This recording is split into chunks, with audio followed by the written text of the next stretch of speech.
Hello, welcome back to Nyambung, the channel that will make you click and connect on international relations and public policy matters. With me, Dina Praptoraharja, and my co-host, Nadila Amani. Okay, yeah, it's really interesting, actually, Budina, that you said that some of the civilians is being trained by the former Tatmadaw army, right, Budina? So you mean that Tatmadaw army is losing its personnel, like with time, Support, more yeah. and more personnel? Some of the individuals inside of Myanmar is saying that the NUG is very tough in saying to all government officials that they are not supposed to show any support to Tatmadaw. But the interesting news is that the Tatmadaw itself is losing support.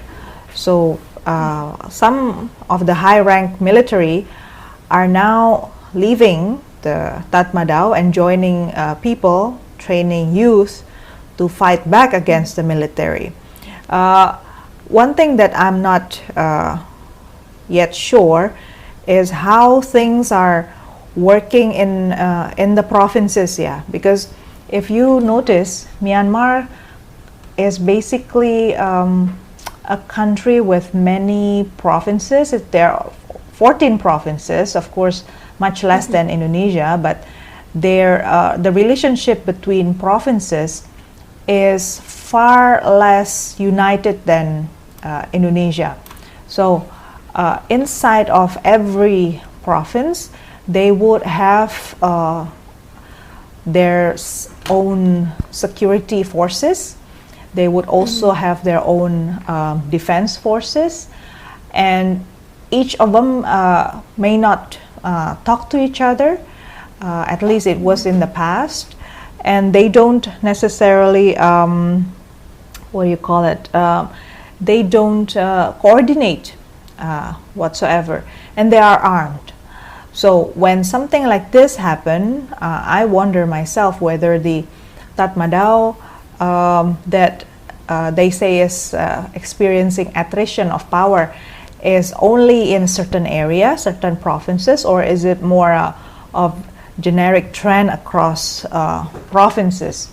But the landscape of Myanmar is actually very, very challenging. Lots of mountains and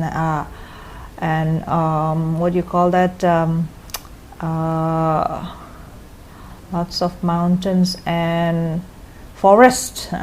Lots of mountains and forest that guerrilla movements, I heard, is also growing now in some areas, which means that at night there will be attacks to the military, but who actually does this, which group, that's remains unknown.